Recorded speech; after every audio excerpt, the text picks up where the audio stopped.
Colin had a problem and a microphone to spare. Thomas took it up and so the podcast went to air. For weeks and months they trolled through every single DVD. They've unwrapped all the ones they can and now they're cellulose free. Now they're cellulose free. Hello dear listener and welcome to Cellulose Free. My name is Colin and with me as always is my fellow film watcher, compadre and son Thomas. Hi, hello. What have you been up to? I removed most of my facial hair. You did? Yep. I removed a bit more than I think I wanted to, but whatever. It'll grow back. Yeah, it will. It really will. That's what it does. I said I wasn't particularly attached to it. Kaboom-tish. Mum said, no, you are attached to it. The reality is I am no longer attached to most of it. That's right. Most of it is actually in the rubbish bin now. Yeah. Il Giro d'Italia is happening. It is. The first of the 3 cycling grand tours in a given year. And I'm missing most of the starts of stages on Wednesdays. And probably most of the stage on Saturday, depending on how things go on Saturday. Oh dear.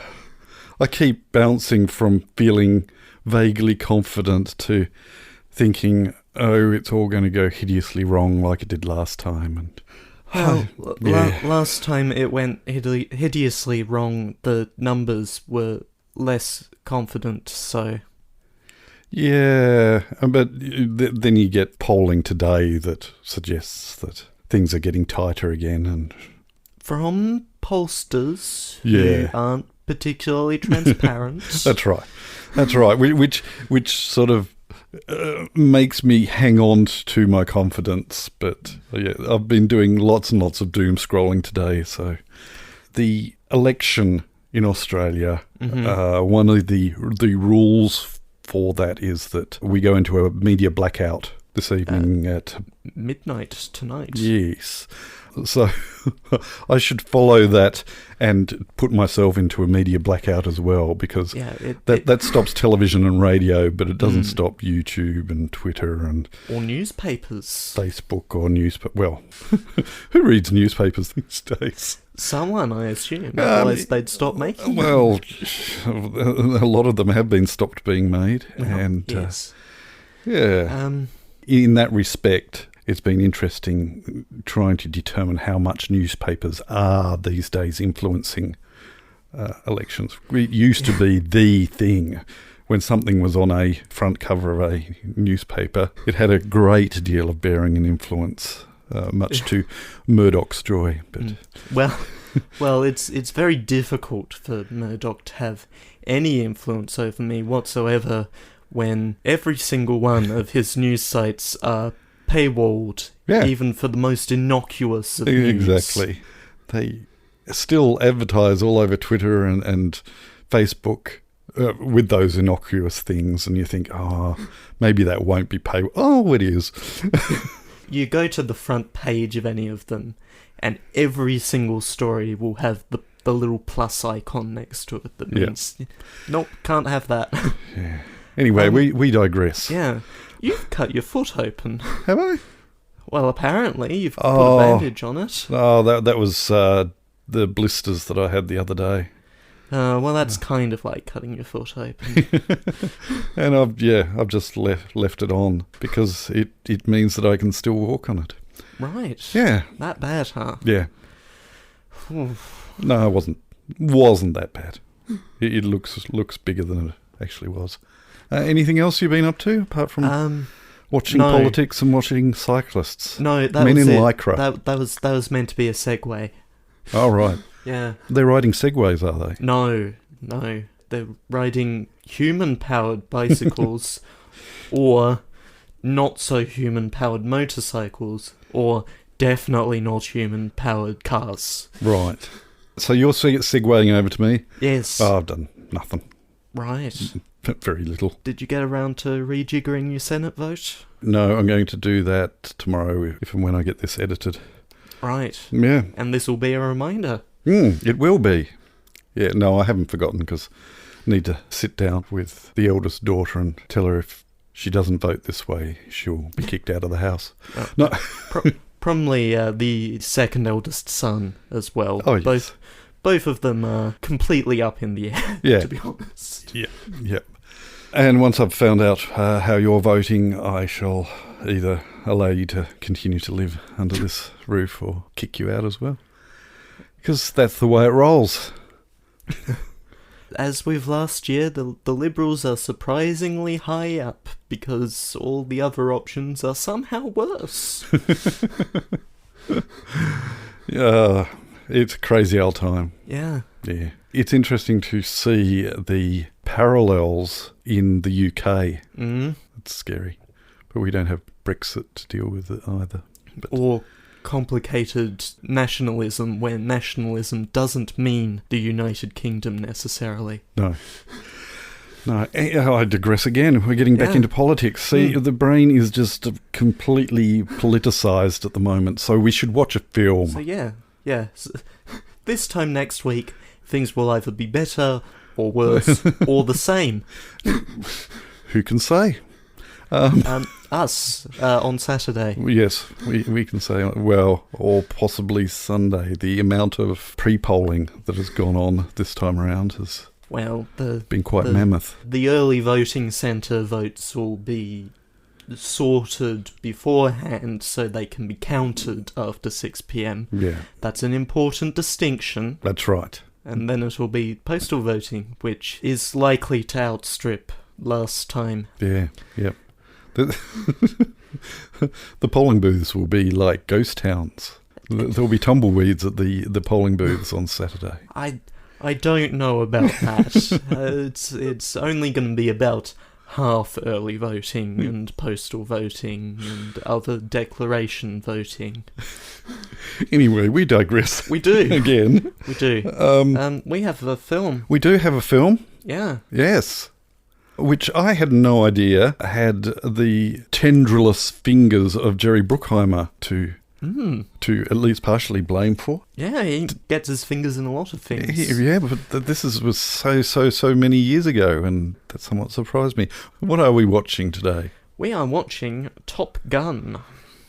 Quite topical, seeing as the sequel. It's what, next week? The 27th, I think it is. But it's got to debut at Cannes, the film festival. The one with all the French people at it. Yes, that French film festival. Yes, it's debuting there, and then very soon after it'll be out. So, endish of this month. And neither of us are probably going to watch it in cinemas. No, we're not. No. With Australia's COVID cases the way they are at the moment, I'm not going into a cinema right at the moment. Just not. No.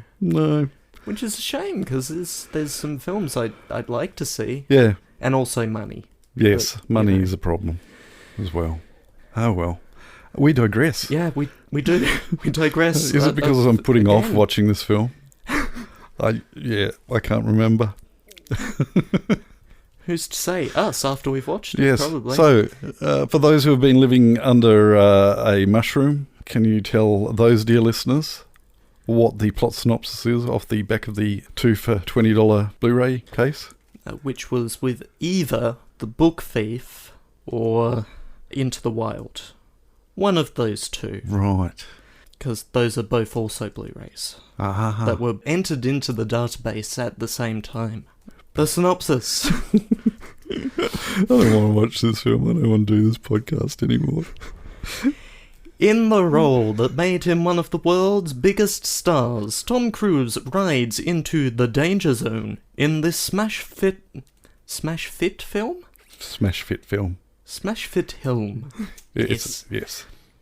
In the smash hit film that defined the modern day blockbuster. Do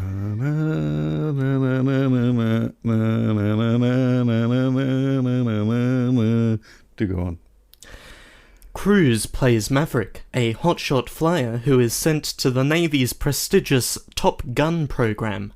But in order to overcome the best of the best, he'll need the help of his wingman, played by Anthony Edwards, and newfound love, played by Kelly McGillis. Co-starring Val Kilmer, this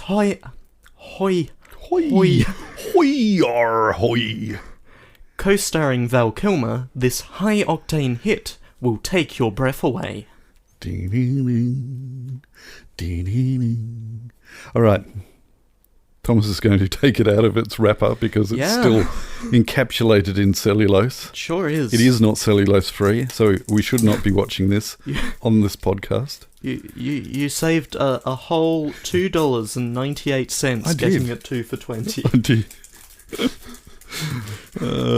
It may well have been a case of, right, I want to take advantage of this 2 for $20 deal. What else can I grab? Oh, Top Gun's not on the shelf. I'll grab that. And then it was and hasn't been watched. Whole 7 years. Yeah, so he's taken it out of its wrapper. He's going to open the case. He's going to go over to the Blu-ray player. He's going to pop the disc into the player. We're going to watch it, and we'll come back and talk about it. So we'll catch you on the flip side. The highest quality available flip side, which is, of course, side B. And to do so, we have to become inverted. Yes. You're not going to notice it, because we don't have visuals on this podcast. No. But turn to side B. The disc will become inverted. Or are you going to invert the audio? I think we'll invert the audience. Oh, the audience are going to be inverted? Yep. Okay, so some sort of roller coaster type Let's system? watch this. Yeah, okay. You mongrel.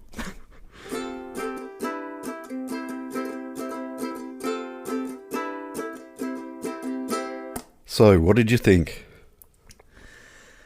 Well, it made very effective use at 2 points of an extreme close-up on eyes to create tension. Mm-hmm.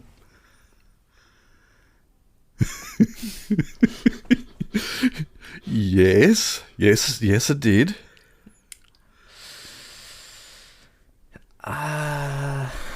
Wow. That's... yeah. The film did not work for me. Oh, dear. Which is what I was dreading. And having watched it again, it just... there were some tense moments for me. Certainly there were the dogfighting scenes. I had forgotten how tense they actually made me. So it's an absolute credit to the camera work and the editing work to actually bring that all together convincingly enough. So the camera work, including sticking a drill with an off-center piece of wood on it onto the camera in order to induce camera shake. Good. Yep. Good. That's what they did. Yeah, but there were also positionings of cameras that were tricky. There are bits of it that I absolutely love, but there are other bits that are really, really wooden. Val Kilmer just bugs me. Mm-hmm. I just do not find his acting convincing at all. Tom Cruise, I hate him with a passion, but he did really good in this. And to be perfectly honest, he usually does well in everything that he does, but he bugs me. But he did good in this. But it was very much we want to have lots of flying scenes. Yeah. We can't afford to fill an entire 2-hour movie with flying scenes. Sure can't. So we've got to fill it with something, and it was the something that just made the film. The film needs a quote-unquote plot. Yeah.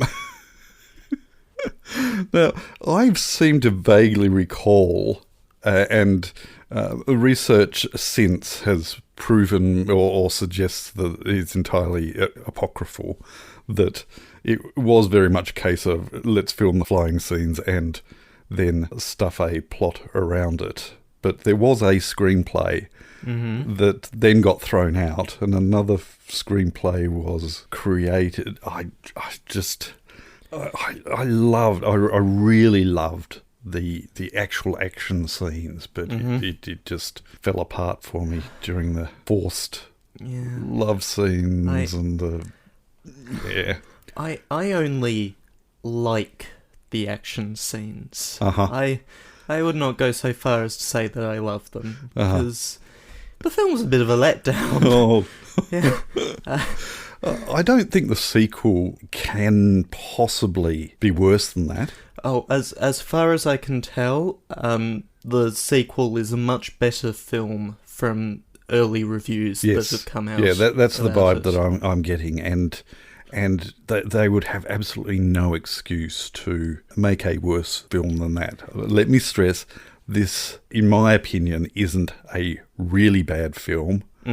It's just a fairly average film that has highlights in it. Soundtrack. Very 80s. Yeah. And to make matters worse, over-reliant on its featured songs. Yeah. You will get Danger Zone, and then you will get a scene, and then they will start up with Danger Zone again. Yep. And then you'll get a few more scenes, and then some more Danger Zone. And then later they do the same thing with Take Your Breath Away. Yeah. But there were other songs in there. It was interesting. I don't think the sequel's credits are going to be as short as this. But half of the credits consisted of the songs in the soundtrack, or almost to the extent that each title took up a full screen space before it scrolled off. I may be exaggerating there a bit, but it really felt like, right, we'll get through all the names of who did what, but then the rest of it will be, let's sell this soundtrack. And it did. The soundtrack was extremely, extremely popular.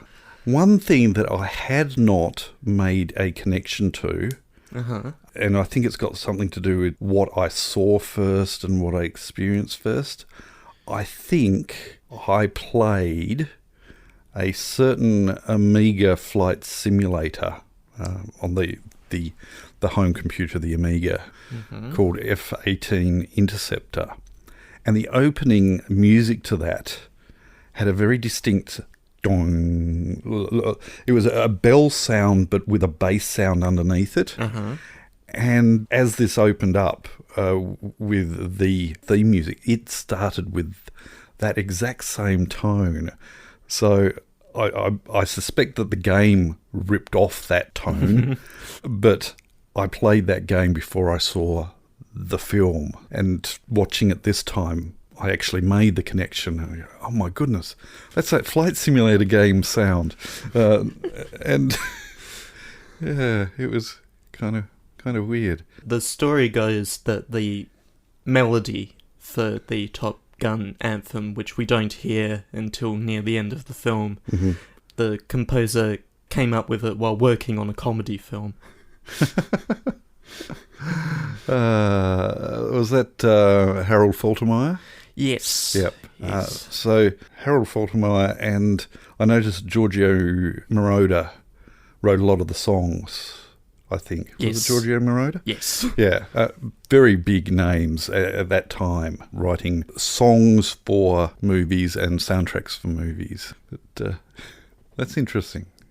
The other thing that really stood out to me watching this was the extreme overuse of a variable filter.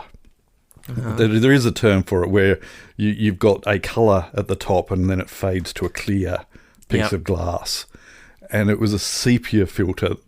So everything, whenever there was sunlight, there would be that sunset filter at the top of the screen that would fade to being normal colours.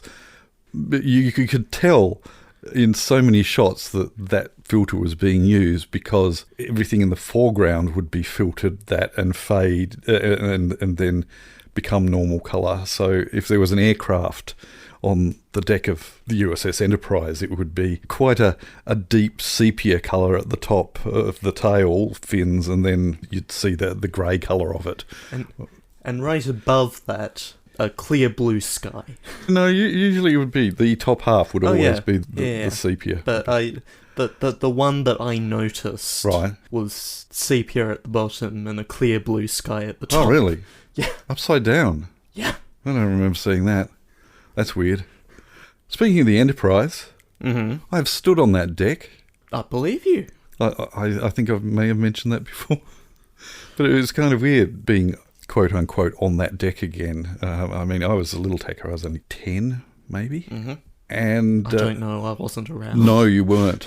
However, two of the crew have actually sat in this lounge room when we had dinner with them. So right. All those many years ago. Yeah. But seeing those aircraft again and being reminded of being on the deck with all the aircraft out and underneath with the big lifts. Amazing vessel. What else have I got? I haven't got anything else. We had the cliched tapping on the fuel gauge. But it was a digital fuel gauge. So what's that going to do? It's not going to do anything. So I chuckled with that. You want to send an electrical signal down to them? I'm feeling like a kid, really, because I guess that connection with growing up sort of admiring these fighter pilots and getting to meet some of them and having that fake nostalgia, I guess. Is, Yeah, but I've got nothing else. It's a real boys' film, which sounds terribly sexist, but yeah, it's a boys' film. The level of testosterone in the and yet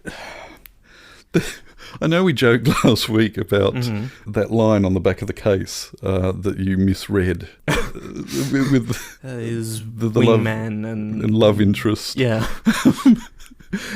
There were places where the looks between pilot and what have you, it was almost like there was something going on. Anyway, that was Top Gun.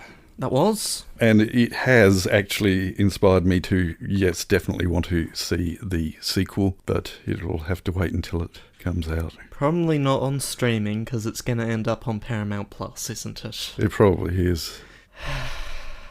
Oh well. It'll be Blu-ray. And then wait a bit more. And then it'll be cheaper.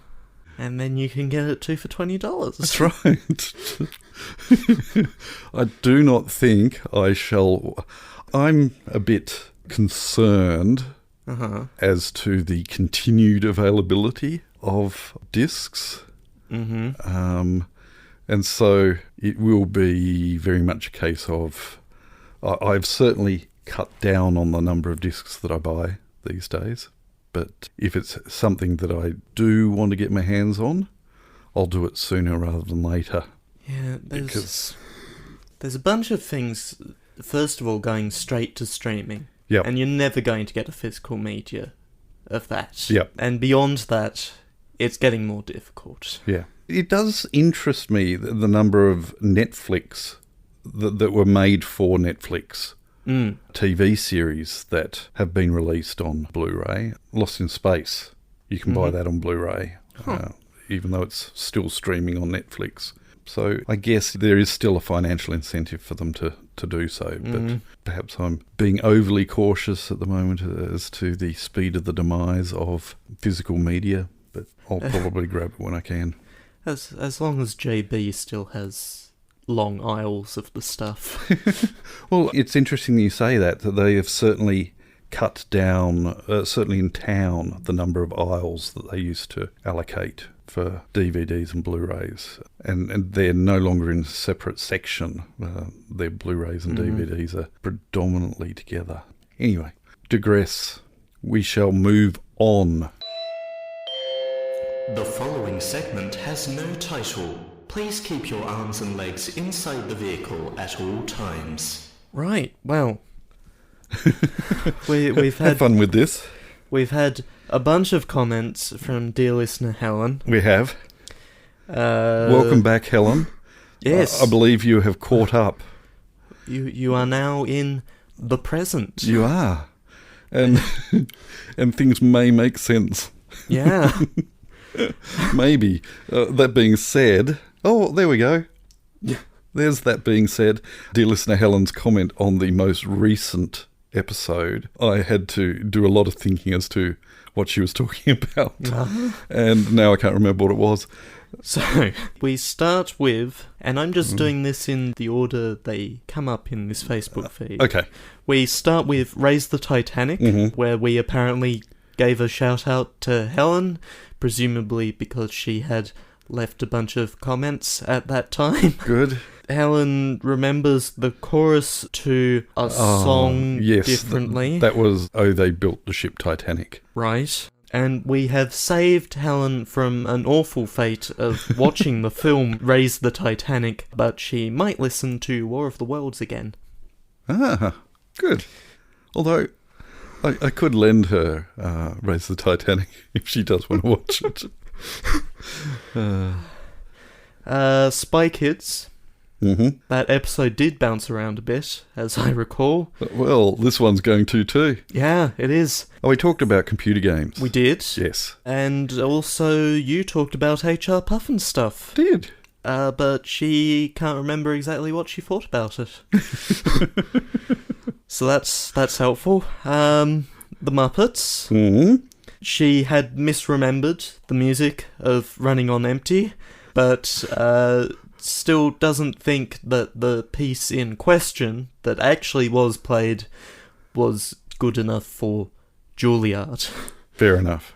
Good. And not finally. There's more. I know. There's more episodes. I know.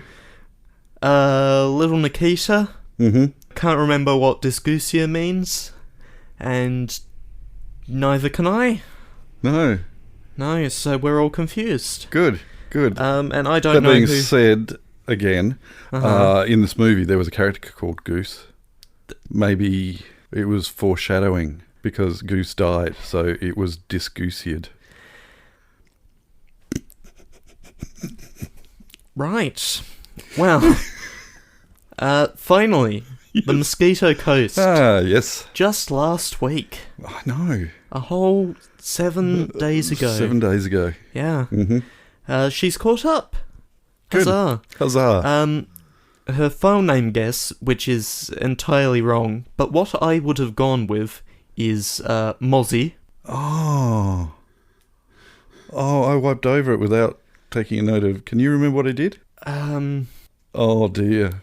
It wasn't Mozzie. Vaguely. It wasn't Mozzie. No. I think the other two guesses that we have are a little closer to it, because they do actually follow your rules. Yes.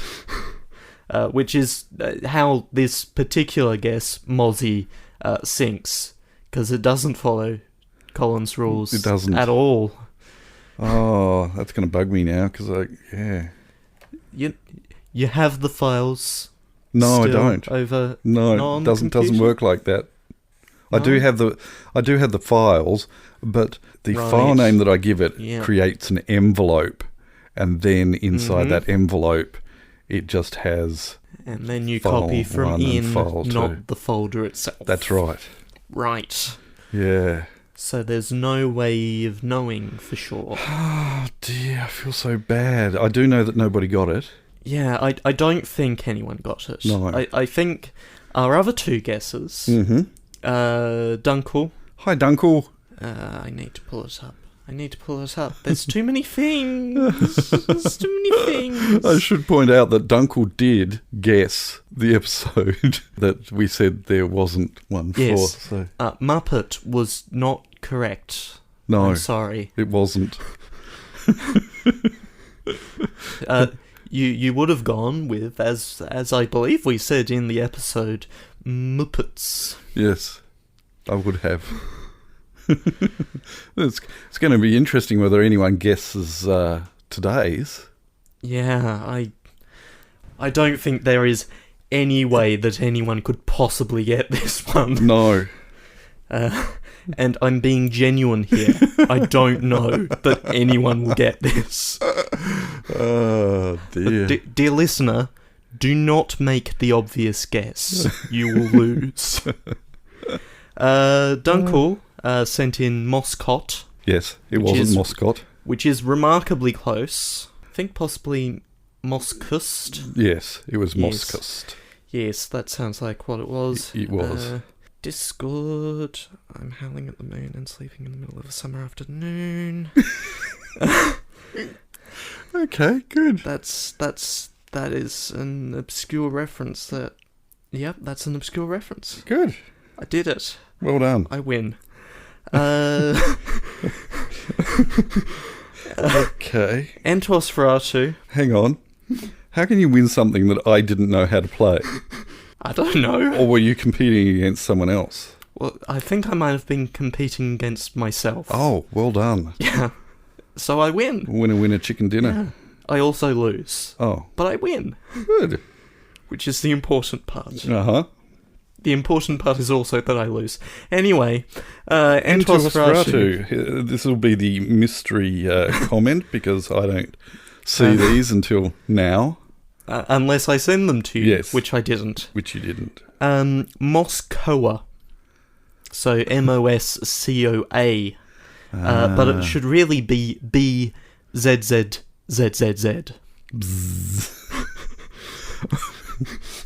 Oh, bravo. I am impressed with that one. I'm yes. Getting back to today's episode, it is not the obvious one. No. But it is, if you are familiar with the film and if you are familiar with the predominant aircraft that is used in the film, then you might get close. There's a big hint. Okay. Mm. But again, do not send in Top Gun. You can try. But this will be the big test as to those who guess but haven't listened to this podcast. I have told you not to submit Top Gun. Top Gun. Not that. Entos Ferratu also says... Continues. Mm-hmm. He was too young to see Top Gun when it came out, but it, unlike Mosquito Coast, it leaked so hard into popular culture that he definitely remembers making part of the school playground into a carrier and whooshing around as an F-14. A what? Whooshing around as a what? An F-14. EFFF14. No, it's not that. It's not that. No. It's not that. If you submit EFFF14, we have permission to laugh at you. We do. He also wonders how 1991's Hot Shots with an exclamation mark holds up. Oh, no. And he's going to guess badly. Oh, don't make us do that. Did you happen to check whether it's streaming anywhere? No, I didn't. He continues that he's pretty sure it ends with Charlie Sheen dropping a bomb directly on Saddam Hussein. And apparently it got a sequel. It did. Only 2 years later. Those films just attract a certain large audience that, yeah. Uh-huh. Yep. Does he have anything else to say? No. That was probably a good way to... That is about it for the viewer engagement segment. No. It is? It is streaming on Disney+. Right, I assume by way of Fox. Probably, yes. And now I'm looking this up because I want to be sure that it was by way of Fox. Yes, it certainly wasn't by way of Disney. No. Or Buena Vista. Definitely. Even Touchstone, I don't think, would quite go there. Let's see here. Yes, 20th Century Fox. I'm sorry, I would not. I would not subject my son, adult though he is. It does have Wesley in it. Uh-huh. From The Princess Bride. Yeah. Corey Elwes? That's his name, isn't it? Carrie. Carrie Elwes. Yeah. There we go. Off by one. Yeah. No, we're not going to do it. We are not going to do that. No. No. Especially not in this next segment. No, we're not. Pick a film for next week so we can go to bed. It's your turn. It is my turn. I'm going to get something out of my system. Uh-huh. Okay. Flipping back to last week's episode, it was a Peter Weir film. Yeah. And it also starred Harrison Ford. Uh-huh. I'm going to propose next week that we also watch a Peter Weir film starring Harrison Ford. Now, I remember reading in the Wikipedia article for The Mosquito Coast the name of the film that you are suggesting. Do you want a hint? It was made in 1985. Yes, before The Mosquito Coast. That's right. Yes, I remember this. Yes.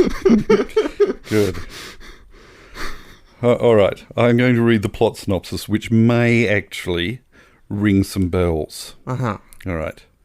When a young Amish woman and her son get caught up in the murder of an undercover narcotics agent, their saviour turns out to be hardened Philadelphia detective John Book. Harrison Ford is sensational as Book, the cop who runs head-on into the non-violent world of a Pennsylvania Amish community. The end result is an action-packed struggle of life and death, interwoven with a sensitive undercurrent of caring and forbidden love. And it is called Witness. It is indeed called Witness.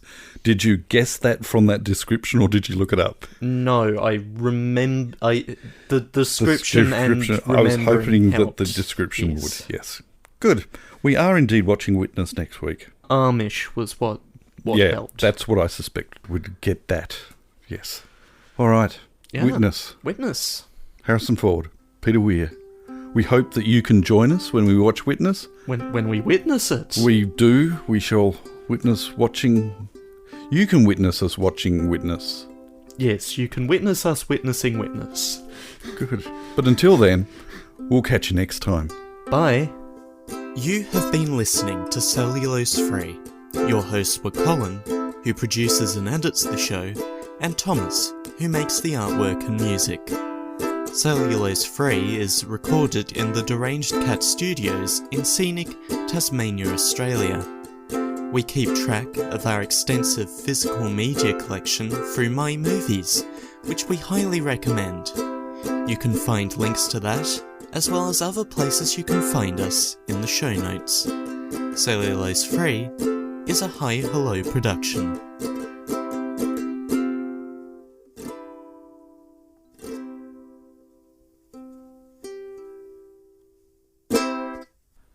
Witness, witness, witness.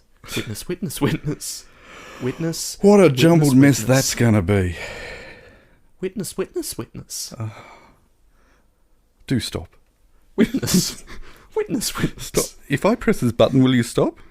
Witness, witness, witness, witness, witness. Big bowl of sauerkraut. Every single morning. It was driving me crazy.